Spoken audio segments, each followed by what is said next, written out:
আমার মাদ্রাসার একজন উস্তাদ হাফেজ সাহেব, ওনার আব্বা এই 3-4 দিন আগে ঢাকা থেকে, দীর্ঘদিন ঢাকায় ছিল ভাড়া, তো কিশোরগঞ্জ বাড়ি গ্রামে ঘরদুয়ার করছে নতুন, তো ঢাকার ভাড়া বাসা থেকে সব মাল সামানা নিয়ে ফিকাফে করে আপনার কিশোরগঞ্জ আসতেছিল। রাত্রে ভোর রাত্রে রওনা দিছে। এই 3-4 দিন হয়। আমার মাদ্রাসার উস্তাদ আমার হাফেজ সাহেব। এরপরে পিকআপের পিছনে মাল সামানার সাথে বসছে মহিলা, ওই হাফেজ সাহেবের মা, আর হাফেজ সাহেবের একটা ছোট বোন, মাত্র 4 বছর বয়স, আর ওনার বাবা বসছে সামনে, ওই পিকআপের সামনে ড্রাইভারের সামনে। ভোরবেলা ফজরের পর পর যখন ঠান্ডা লাগতেছে একটু একটু, তো গাড়িটা থামাইয়া পিছন থেকে মেয়েটাকে বাফে কোলে নিয়ে আসছে, সামনে জড়াইয়া ধরছে যাতে ঠান্ডা না লাগে। এই নরসিংদী আসছে আর এই ডিস্ট্রিক্টের সাথে বাড়ি রাখছে।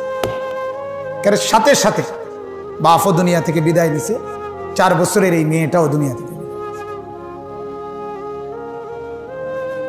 কি বাপ, 4 বছরের ছোট্ট মেয়েটাও পৃথিবী থেকে বিদায় দিছে। 1 মিনিটে হাফেজ সাহেব মাদ্রাসায় ফজরের নামাজের সালাম ফিরাইছে, ঠিক এই টাইমে ফোন আসছে তার মার, সাথে সাথে দিছে দৌড়। তো কি ভাই, 1 মিনিটে জিন্দিগি উলট পালট হয়ে গেছে। 1 মিনিটে। এজন্য দোস্ত, প্রতিদিন অ্যাক্সিডেন্ট হয়, প্রতিদিন সব ক্যাটাগরির মানুষ, কোলের বাচ্চা, পেটের বাচ্চা থেকে শুরু করে প্রতিদিন বুড়ো মানুষও কবরে যায়। যায় কিনা বলে? সব বয়সের, সব বয়স, সব বয়স, সব বয়স।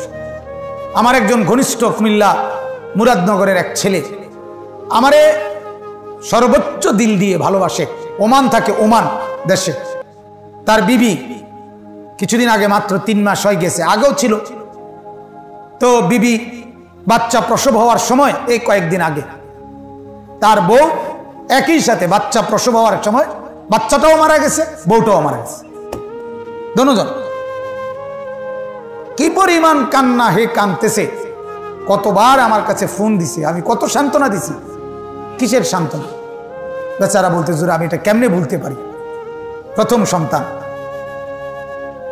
তাইলে 9 মাস যে মা তার সন্তানটাকে পেটে ধারণ করলেন, ঠিক মাসুম বাচ্চাও তো না, পেট থেকে বের হতে গিয়েই মারা গেছে। তাহলে দুনিয়া এটাই। এজন্য ভাইয়া, সবার কাছে অনুরোধ আমার, আমি সহ আপনারা সবাই, দূরের কিংবা কাছের, এটা বড় কথা না দোস্ত, আমরা সব আপনজন, আমরা সব আপনজন। আপনারা সিলেটের, আমি কুমিল্লার, এটা কোনো কথা না, এটা কোনো কথা। আমরা আপনজন, আমরা কালেমার বাঁধনে এক, আমাদের সবার পরিচয় এক, আমরা লা ইলাহা ইল্লাল্লাহ মুহাম্মাদুর রাসূলুল্লাহর অনুসারী, ঠিক কি না বলেন? কালেমা আমাদেরকে আপন করে দিছে, কালেমা আমাদেরকে অঞ্চল দূরে সরায়া সবার দিল এক বানাইছে। এজন্য আমরা সবাই ইনশাআল্লাহ ফিকির করি, আল্লাহ তাআলার জিকির স্মরণ যেন ছুটে না যায়, 5 ওয়াক্ত নামাজ যেন ছুটে না যায়, বছর শেষে হিসাব করে যাকাত যেন দিতে ভুলে না যায়, আর আখিরাত আর পরকালকে প্রতি মুহূর্তে ভয় করা। ভয় কর, কেন মিথ্যা বলছেন? আখিরাতে যাবেন না? কেন সুদ খাচ্ছেন? আখিরাতে যাবেন না? কেন ঘুষ খাচ্ছেন? আখিরাতে কি যাবেন না? কেন মিথ্যা বলছেন? আখিরাতে কি যাবেন না? কেন চুরি করছেন? আখিরাতে কি যাবেন না? যুবকরা কেন উলঙ্গ ছবি দেখো? তুমি কি মরবে না? তুমি কি কবরে যাবে না? কেন নর্তকীর নাচ দেখো? তুমি কি কবরে যাবে না? কেন জিনার ব্যভিচার এর দৃশ্য দেখো? তুমি কি মরবে না ভাইয়া? তোমার কি কবর নাই? তোমার কি হাসর হবে না? হায় হায় হায়, সীমাহীন আফসোস। রাতের যদি 2টাও বাজে, রাতের যদি 3টাও বাজে, কোন মুসলমানের ছেলের অভিভাবক বলতে কেউ নাই, রাতের 3টা বাজেও মোবাইলে ছবি দেখছে, দিনের 3টা বাজেও মোবাইলে ছবি দেখতেছে, কোথায় মা, কোথায় বাবা, কোথায় অভিভাবক, কেউ নাই।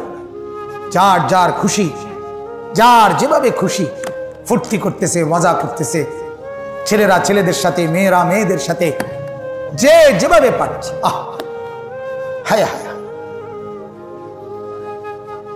হায় হায় হায়,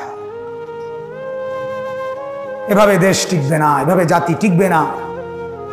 অচিরেই কিয়ামত চলে আসবে, মুসিবত সীমাহীন আসবে। আল্লাহ তাআলা আমাদেরকে হেফাজত করেন। এজন্য প্রিয় ভাই আমার, বাবা আমার, চাচা আমার, মুরব্বী আমার, আমি কারো যদি সন্তান হই, কারো ভাতিজা হই, কারো ভাই হই, কারো বন্ধু হই, সবার জন্য একই কথা, আমার জন্য উসিকুম ওয়া ইয়ায়া, আপনাদেরকেও বলছি, আমাকেও বলছি, উলামায়ে কেরামকেও বলছি, সাধারণ জনগণকেও বলছি, সবাই মিলে গুনাহ ছেড়ে দেন। বলেন ইনশাআল্লাহ, গুনাহ ছেড়ে দেন, গুনাহ ছেড়ে।